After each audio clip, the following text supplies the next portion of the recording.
Different leadership roles require different aspects of our personalities to emerge if we're going to be authentic and impactful. As a Spanish teacher, my rule of thumb was I need to be the biggest dork in the room, because if I'm not, nobody is going to take risks and open their mouth and try and say something that may or may not come out. As long as I'm the biggest dork in the room, then we're going to be okay. That might not be my strategy as a principal, although I do embrace that I can be the friendliest or the happiest person on campus, and that gives people permission to get out of their comfort zones.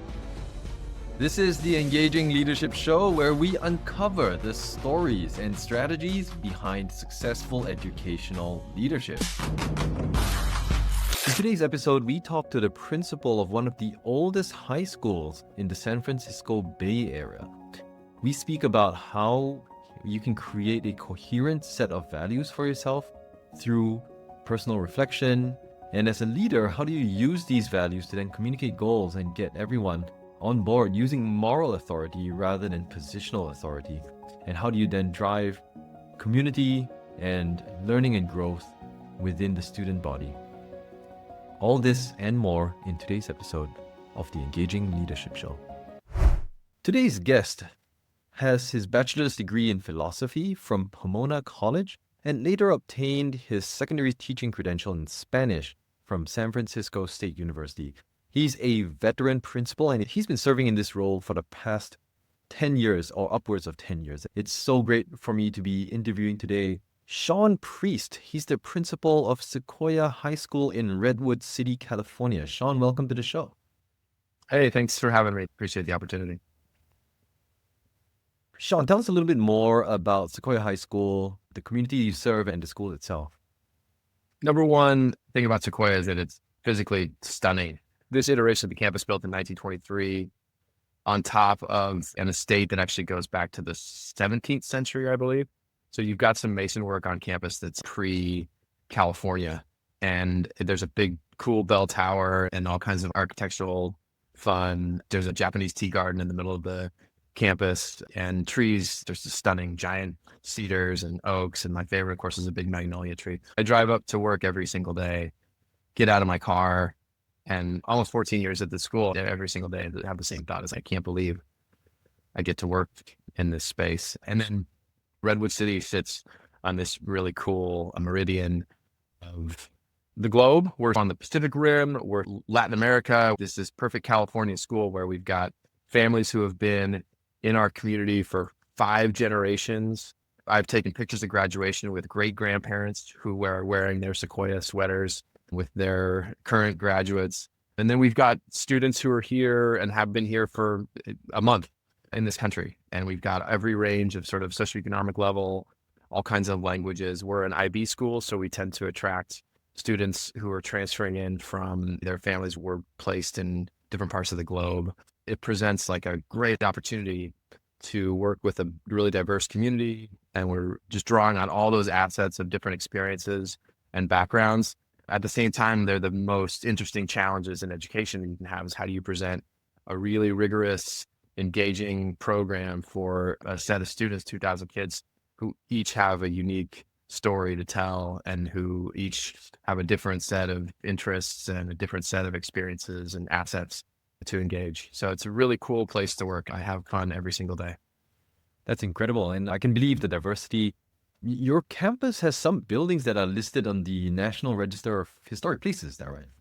That's correct. There's actually some trees that are maybe listed on some sort of historical register. We have all kinds of people who come by and take pictures. And it's a little bit like some days working in a museum, especially in the summertime when there's no students and a lot of people come by with it. They're visiting from out of town and they went here or their parents went here and they've always wanted to see it. I guess you could say it's highly Instagrammable. It must be so interesting to see. Do you guys ban cell phones for students during the day?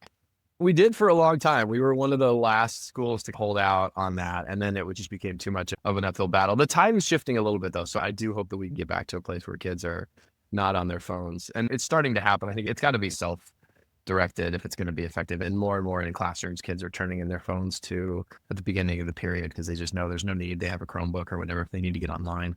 But more importantly, I think with our campus is that there's a sense, and we draw on this, we talk about the history from day one with our incoming ninth graders and ninth grade families and say, you're part of something bigger here. You're a part of something that transcends your class or you and your friends or you and your family. You're part of something that has been around since 1885 and hopefully will be around for another 130 years. And have those conversations with kids. I do see it reflected in how they make decisions about what or what not to bring on to campus. There's not as much cleanup after lunch as you might see it at other schools or other schools where I've worked at. The kids take care of it. They recognize that this is a special place.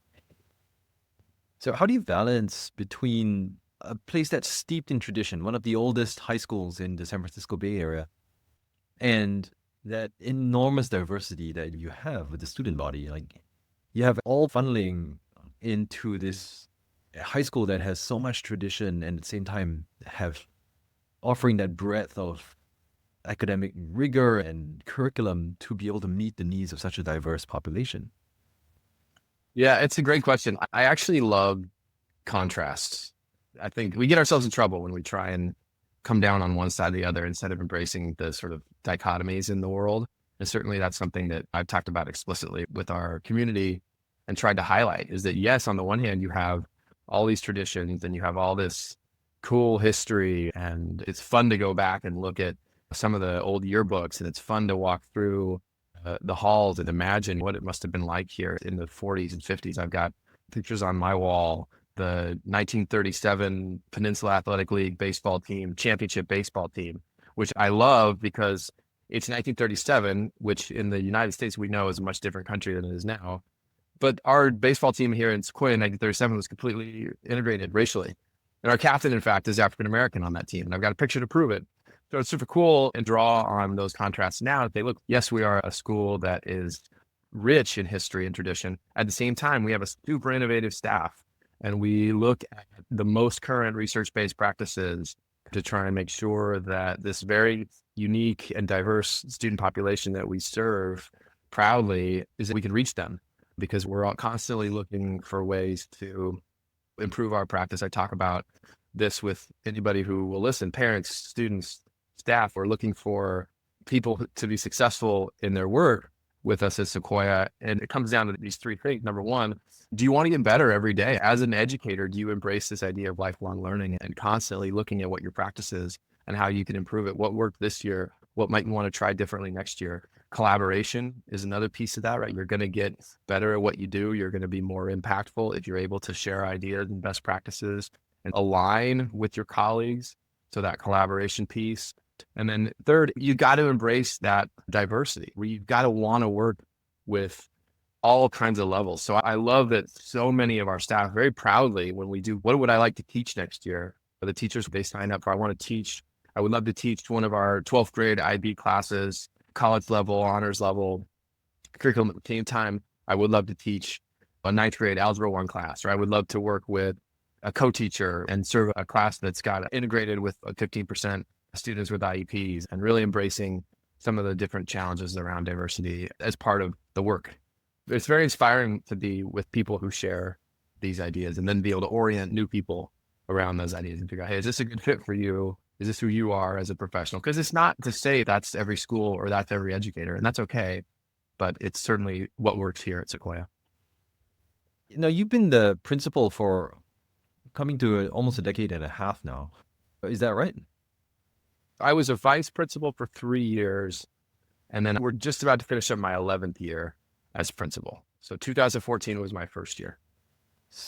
Yeah, that makes sense. So now you've been an administrator in the school for more than a decade. How have you seen culture, just the way of doing school, how has it changed over the past 10 years for you?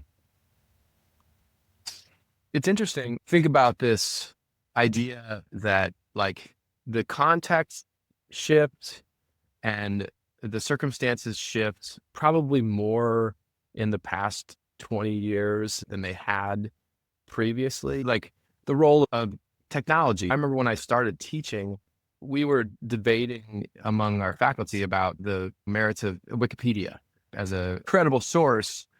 And now we're talking about AI and really trying to wrap our heads around what learning with artificial intelligence looks like and how we can harness technology in a way that's still creates authentic opportunities for kids to think and become stronger critical thinkers. And so I'm constantly like, again, just embracing these dichotomies. I know we have this code of conduct that somebody mounted on a plaque in the front of our entrance to our campus. And it's from 1957, the Sequoia Code of Conduct. It has all the trappings of a 1957 code of conduct. A good Sequoian, he does this, he behaves with honor, all these things. And some of it is anachronistic, but some of it is you read it and you're like, okay, let me get rid of some of this more kind of cringy, anachronistic stuff from the 1950s and think about what it's really saying about who we want to be as a community and who we want to be as learners and as an institution. And a lot of it is surprisingly really holds up.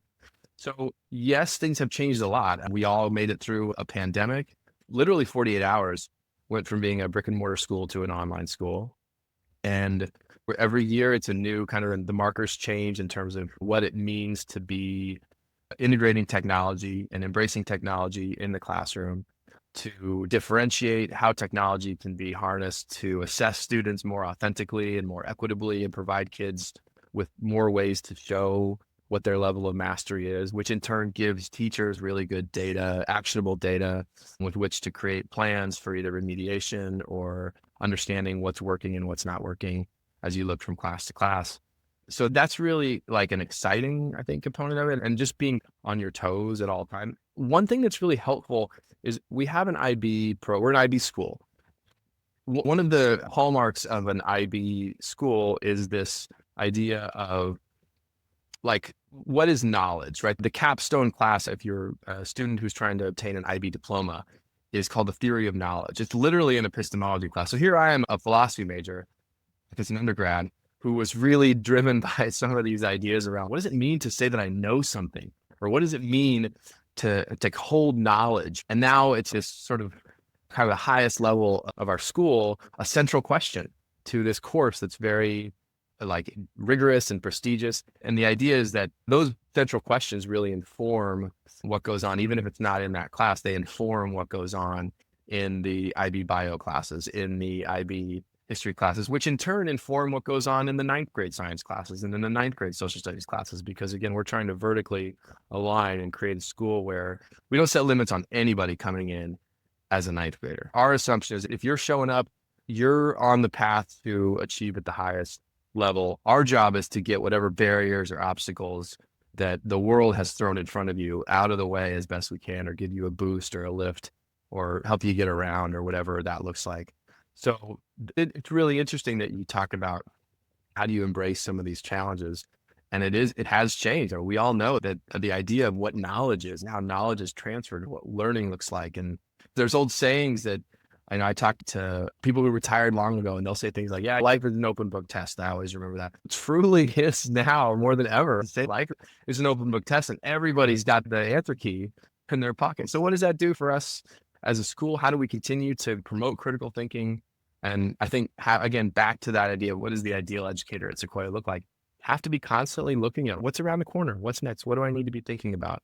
If I'm just interested in doing the same thing that I did the last 19 years or whatever it is in my class, it's going to be really hard in education, period, but certainly at this school where the faculty has really embraced this idea of, hey, it's the end of the year. Let's figure out what worked, what didn't work, and let's make a plan for next year, how we can be even more impactful. I like that point because now more than any other time in history, probably, your idea of knowledge has become pretty much commoditized. If we look at knowledge as just content. And so how do you layer on wisdom on top of knowledge is, I guess, the goal that you would hope to impart to the kids. And that whole idea of critical thinking to drive that baseline growth in wisdom. From everything that you spoke about, one of the things that struck me is how anchored you are in your leadership. You're very anchored in history and tradition, but at the same time, values as well that seem to be guiding you. And you referenced the 1957 Code of Conduct. And what I liked about it was that you were not just parroting it verbatim. You were saying there are certain parts of it that are anachronistic, but here's what's relevant, continues to be relevant to us today. How do you define these values for yourself, and how did you come about getting that clarity about them? It's a great question. And I think it's something that anyone who wants to be effective in a leadership position, and that includes teachers. You are a leader as a classroom teacher. That's something that I realized really early on is just in the Spanish class. Different leadership roles require different aspects of our personalities, I think, to emerge if we're going to be authentic and impactful. As a Spanish teacher, my rule of thumb was I need to be the biggest dork in the room, because if I'm not, nobody is going to take risks and they open their mouth and try and say something that may or may not come out right. So as long as I'm the biggest dork in the room, then we're going to be okay. Now, that might not be my strategy as a principal, although I do embrace the idea, especially walking around at lunch, that I can be the friendliest or the happiest person on campus. And that gives, again, people permission to get out of their comfort zones a little bit and maybe say hi and maybe smile to their classmates. But I had this moment as a vice principal when I moved out of the classroom for the first time. And I was on the floor. You think about it, those little tiny tiles, they're like the size of a quarter, and they're like shiny because they're sticky. And there's like some kind of a drain. I'm talking about like the boys' bathroom. And we were in the boys' bathroom, me and the other vice principal, who had been around for a few years longer than I was. And we were searching for something. I don't even remember. But I'll never forget, we're on the floor of this sticky, nasty bathroom floor looking for some sort of contraband item. And he turns, I see him from under the stall, and he turns to me and says, "Welcome to the glamorous world of school leadership." I thought to myself, yeah, if this is it, I better figure out why I'm doing this, because this is a heck of a job I've signed up for. And so I started thinking about, why am I here? What are the things that I'm passionate about? And just made a list. And what are the things that I really feel strongly about? And even at that time, I really saw education. It's the front lines of the American Civil Rights Movement. This is really where the work gets done in terms of creating a more just society where there's opportunities for success, there's opportunities for advancement for all students and families and members of our community. And the things that we do to ensure that are really important. And I started going through those things, and I started looking at what are my sort of core values. And then I started thinking about, okay, how much of my day is spent doing things that are advancing the work of what I value and advancing the things that I'm passionate about, and how much of my day is spent on the bathroom floor looking for contraband. And there's always going to be that balance in any job between the things that you do where you feel like you're thriving and the things that you do where you feel like you're just enduring. But am I happy with that? And then how much of that can I control? How much of those things can I be intentional about? And I came to these core beliefs around authenticity, being myself, feeling like I'm doing something that's true to me and that I'm enabling others around me to also be true to who they are. This idea of fairness, people get a fair shot, regardless of their background, regardless of the circumstances that they arrive with. This idea of compassion, I really feel strongly. All communities are better where compassion is in the center. And then, of course, we're a school, so learning and growth, it's all about opportunities to advance and to get better. And then you think, okay, what is it that makes those things happen? How do you foster those sort of aspirational beliefs? I spent a lot of time thinking around those things. And what I wanted to do is to give myself, this is again, back to your initial question. I wanted to give myself some sort of grounding that I could come back to really easily every single day. And I came up with these 4 questions, and they're affirmative questions. And I was inspired by the character on Saturday Night Live when I was a kid, who used to stare into the mirror and he would say, "I'm good enough, I'm smart enough, doggone it, people like me." And I like this idea of just asking yourself a question and affirming what you're about. And so my questions, I whittled it down to 4 questions, and I have them up on my office. I can't come into my office without seeing these questions. And I often will start meetings that I have with our faculty. I'll often start meetings that I have with parents with these questions, just again, to bring everybody back to this is what I'm about. This is who your leader is. Because I think people want to know that, but oftentimes as leaders, particularly in education, there's this sense of, I want to lead from behind, or I want to be the reluctant leader, which is noble. And I understand it's not about me. That's not what this is at all. But at the same time, people do want to know what their leader is all about. That's a very natural, I think, part of any organizational dynamic. It's helpful. It gives people a sense of, this is agree or disagree, I at least know where I stand. So for me, the 4 questions were, number 1, do I believe that every student wants to be successful in the things that they set out to learn? And that seems like a self-evident, and it is in a sense, but to really think about that and remember that there's nobody that sits down authentically saying, I want to learn how to do this, but I don't want to be successful. And so If they don't want to learn something, that's a different question. But if once you can get a student to say, you know what, I want to learn how to do this. I want to learn how to write a more effective, persuasive essay, or I want to learn how to figure out what kind of an experiment would provide good evidence around one hypothesis versus another. Once you get a commitment to wanting to learn something, then you've got it, because everybody wants to be successful in the things they set out to learn. The desire is inherent.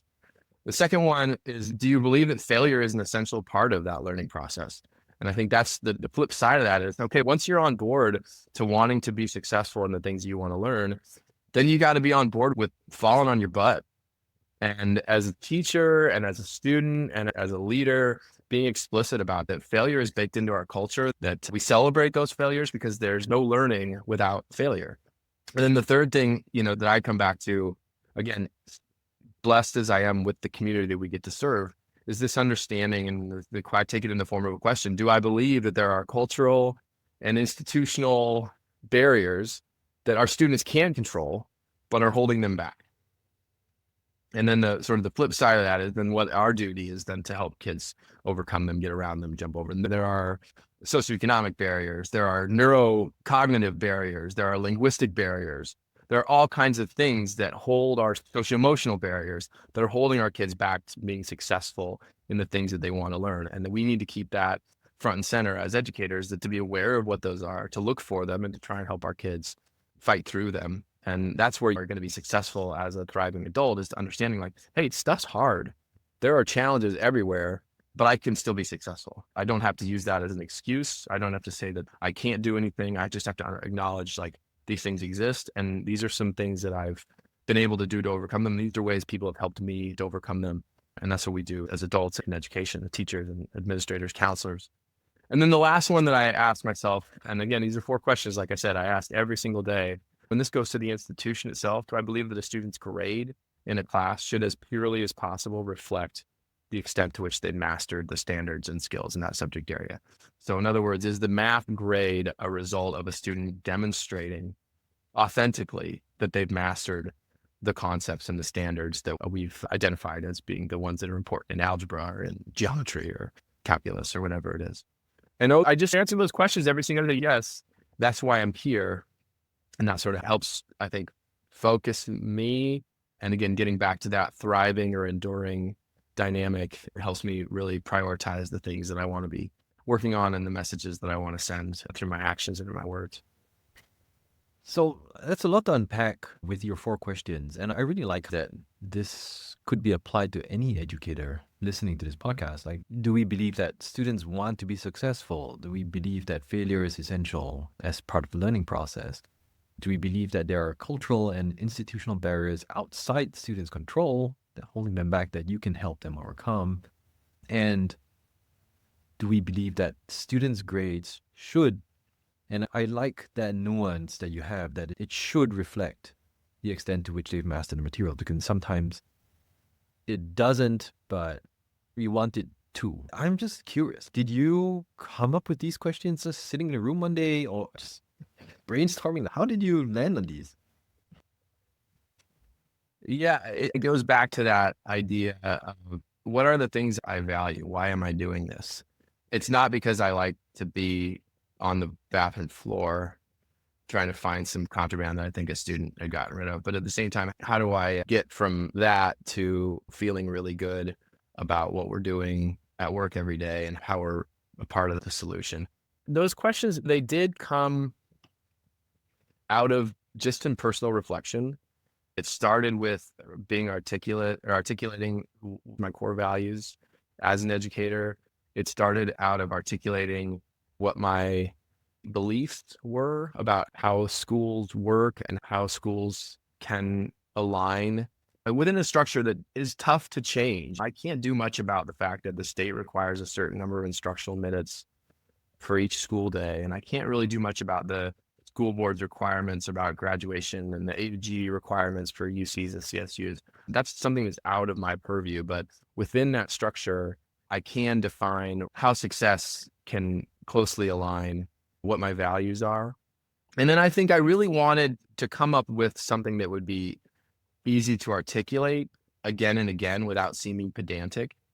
So that's where a lot of that came from, that these are questions that you have to ask yourself, and not just an empty vision statement or an empty set of kind of superlatives or aspirational adjectives, but really there's an active element to having to name these things every day. And there's a way for me to say this out loud regularly. And I think in doing so, challenge my colleagues and the folk in our community of families and students as well, to think about their own aspirational beliefs in an active way, and not just to say those core values sound good, I guess I'm fine with that, but actually really, what would be the questions that I would ask myself every day to know that what I'm doing is aligned with what I want to do. And of course, I was also struck by the practical reality of leadership in an education system. There's actually very little that I can just do autonomously. I can get on the PA right now and I can evacuate this school. I could say, hey, everybody, we need to get out of here. There's a threat. Everybody go to where we practiced evacuating, or everybody lock down their classrooms. That's something I wouldn't do, because if I did it once and there wasn't a real reason, I would lose all my credibility. But that's like kind of the limit of what I can just say everybody's going to do. The reality of a true shared leadership model, which we're lucky enough to have in our school and in our district, is that I've got to build consensus, and I've got to create a place where people have input and people feel bought in. So when we talk about like ideas around authority, there's this spectrum that I go back to, and it's based on the work of a guy named Thomas Giovanni, who wrote a book called Moral Leadership, and he's a school improvement expert.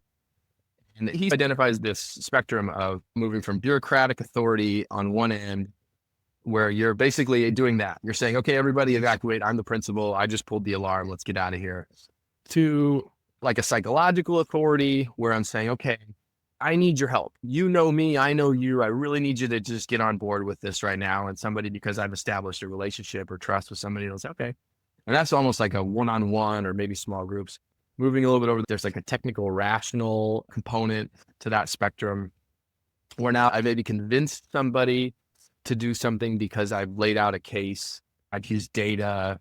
People say, okay, I'll change my practice, or I'll get on board with this initiative or this idea because you've made the case to me. And some people are never going to go on with it. They'll find a reason. You know what? Your data says this and my data says this. And then you have a professional source of authority, which is, there's a sense as professionals, we've come to an agreement. We don't necessarily see eye to eye on everything, but in the interest of the organization, in the interest of our professionalism, we can agree to these things or to those compromises. So we're moving along this spectrum from this bureaucracy, which is basically, I'm the leader, I tell you what to do, and you do it. Some people live in that space and they're most comfortable in that, and that's great. But it's very few people, particularly in public education. I love working with people who are free thinkers and who are creative and who have their own strong ideas and their own values. And all the way on the other end of the spectrum, the last one is going to be that moral authority. And this is where we do things because to not do them would be morally indefensible. Right? And so to get to moral authority, which is where I don't need to tell you to do anything, because we've had the conversation and you understand that we're doing this because it's the right thing to do. And that may apply to practices in the classroom, that may apply to school policies, that may be applied to anything within the professional organization and community where we work. That's also the most impactful. I'm not going to turn 180 at any point if I feel strongly morally that what I'm doing matters and is the right thing to do. To get to that place where we're operating from a place of moral authority, you just have to be explicit about your values. And then you have to do it in a way that people can wrap their heads around. And you have to do it in a way that's, I think, active. And so again, that's where, coming back to those questions and the sort of active engagement in this conversation about professional values, about shared leadership, and about moral authority driving the decisions that we're making and driving what we do every day in our community are really important. You can't have that. And it's the most powerful source of authority, right? It's not even about me. It's about us and our community and our vision and our mission and our shared values.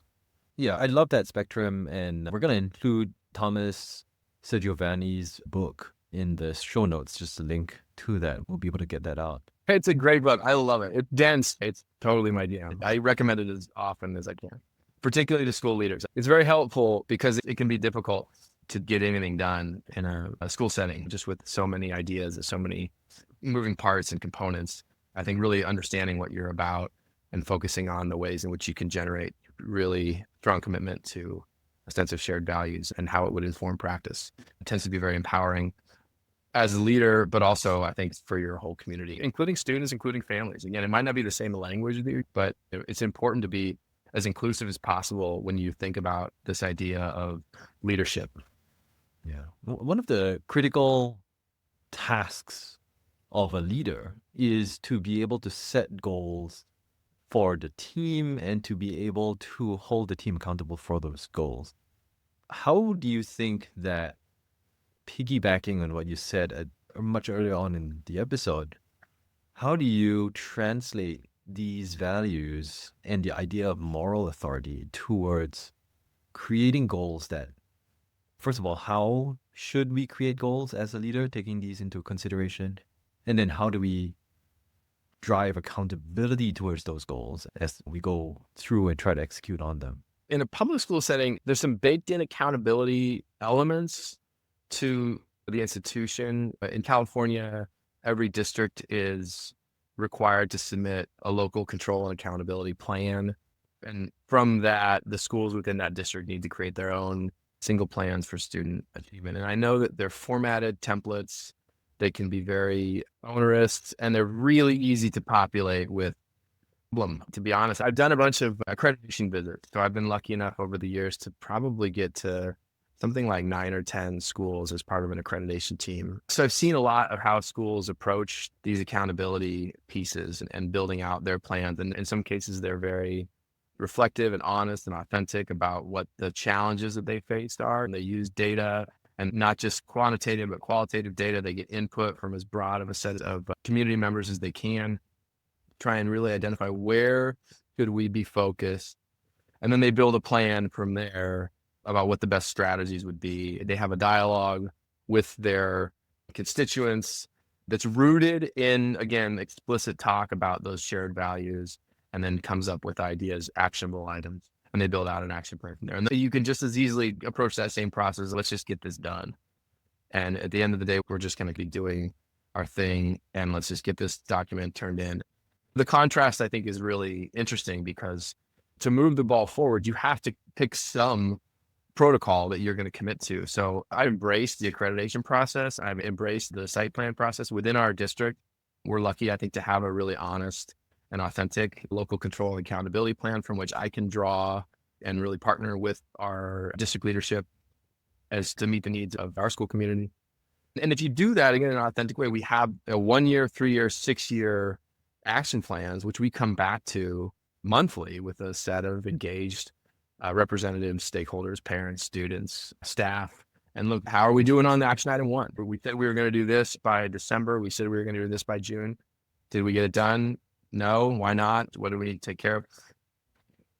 And revising that. Say, okay, we did this for a year. Here's what we found out. We want to change anything about what we had planned out for next year. I hear people say, groan or roll their eyes a lot in education about some of the accountability measures. But I say, if you're going to have to do it, you might as well just embrace it.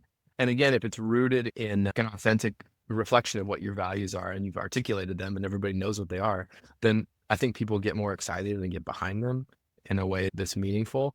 It's really interesting. I do empathize with teachers in particular. It's such a cognitive and physical task every single day, just to show up and be your best. Being in the classroom is really hard on the human body. The amount of small decisions you're making, the amount of like deep interpersonal connections that you're having to navigate, and at the same time be like an expert in content, an expert in pedagogy, and an expert in human emotion, and an expert in instructional technology, all these things that we ask of teachers. So I am mindful not to just be like, hey, now I want you to focus on the sort of school-wide action plans and things like that. You have to be aware that, hey, 90%, maybe 80% of my staff just wants to show up and feel like they're doing a really good job in the classroom every day. And that's hard on them. And they're going to be tired at the end of the day. So to ask too much more. So the real trick for me is figuring out, okay, how can we leverage these accountability measures that are baked into the institution? We have to do them. They're required. So let's make them meaningful and authentic. But how do I also do it in a way that's not asking the folks who are already really busy to do even more if they're not able to do it, but also feel like the work that they're doing is tied to something bigger? I come back again to this idea of success. The highest level of accountability we can create within an organization. And this is true in other fields, but I certainly think it's applicable to education, is that the people, whether they're students, whether they're adults, they have purpose to what they do. They feel like I'm doing something that's meaningful. They feel like they have the ability to do that work, that they're like, I can make decisions. I'm in charge of this space. I know what my purview is, and I am able to do the things in my purview without being told what to do or out with somebody controlling me, this idea of autonomy. So we got purpose, we got autonomy. And then the most important, I think, is mastery, right? I'm good at it. I know what I'm doing. I understand the skills and that I need to be successful in my role. To me, that's the accountability piece. Is, do my students feel like they have purpose, autonomy, and mastery? Do our teachers feel like they have purpose, autonomy, and mastery? Our counselors and the administrative team too. I've got a great team of vice principals, and I want them every day when they're doing the difficult work that they're doing to feel like they have purpose, they have autonomy, and they have mastery as well. I think you hit the nail on the head with this whole idea of intrinsic motivation and that drive that Daniel Pink wrote about with this idea of autonomy, mastery, and purpose. I'm a huge believer in that as well, and I'm so glad to hear that's resonated a lot with your leadership also. As you think about, if you were addressing someone earlier in their educational journey and you saw that they were thinking about taking that next step in their leadership journey, how would you advise them? What would you tell them to watch out for or to think about that journey? I'm so glad that you asked that question, because I feel at this point in my career, I'm not quite riding into the sunset, but I've been around for a little while. It's definitely something that has vexed me. From an early on, I was like, I really want to be constantly showing people with just my actions, not telling people, but really showing people with how I approach my day, that this is a really fun job, that being a leader in a school is great. I love coming to work every day. You'll never hear me groan or roll my eyes. And there are challenges, right? The work is the work, and work is sometimes not that fun, but the job is great. But I don't know how successful I've been in that, because there are a lot of challenges in this work. And I think everybody sees that and is like a little bit scared about the idea of going into site leadership or just educational leadership. You take a lot of hits. I think that's part of what people are worried about or hesitant about, right? Is that the level of scrutiny is really high. And so you have to be just comfortable with, look, people are going to scrutinize everything I do, everything I say. That's okay. Part of it is like, you take that on when you're in a role, because if people need something to just vent about a lot, and you can't take it personally. It would be anybody in a position of leadership in a large organization. You got 2,000 kids, you got all the families, all the staff. It's like things are going to be frustrating sometimes, and you need somebody to gripe about, and that's fine. One thing I really have tried to do is be thoughtful about, if I were just to get zapped up and away, who could pick up the baton? Who around me is ready to, like, okay, I guess it's me. And thinking about that and being intentional about how I interact with people. And there's like a rule of 3, that you should always have 3 people that you're either explicitly or implicitly training to do your job at any point. So I try and do that without being like a bore. I try and share things that are happening, and I try and let people into how I'm thinking and how I make decisions and how I am intentional, what choices I make and why I make them, so that people can have an understanding of how they might do this job. I think I've got 20 people on this staff who would be great principals right now. I don't know if they agree or if they even know that I'm thinking about them in that way, but it's true. I wish that there was more enthusiasm. I sometimes wish there were more people that wanted my job. And we're explicit about it. I want to be a principal. I don't know, maybe that's like egotistical, just to want people to do this. But I just think it's really fun. I have a really good time every day. Well, one of my kids' schools, I think it was a PTA or their raffle night, they were raffling off principal for a day, and there was a good amount of bidding for that. Yeah. Some people do think it's a fun job, but it sounds like that's really the key, right? To dig into that passion, dig into that why, and the pure joy of being in school leadership and site leadership, and being able to then use that to lean into scrutiny, lean into some of the challenges that come with the job, that will come with any job with some level of responsibility over a large group of people. So thank you so much, Sean, for sharing your experiences, your insights so generously with us today. And all of you who are listening, thank you for tuning in. That's all we have for you on the Engaging Leadership Show today. I hope that you continue to lead with purpose and passion, and I'll see all of you in the next episode. Thank you so much. And that's all for the Engaging Leadership Show today. If these stories resonated with you at all, head over to engagingleadershipshow.com, all one word, where you can subscribe for free to receive more leadership stories and strategies every week. Also, at that link, you can access the archive of all the featured episodes we published in summary form. It's a veritable treasure trove of educational leadership wisdom distilled for your learning pleasure. Once again, the link is engagingleadershipshow.com. Sign up today to receive the next summary this very week. Until next time, keep leading with purpose and passion, and I'll see you in the next episode.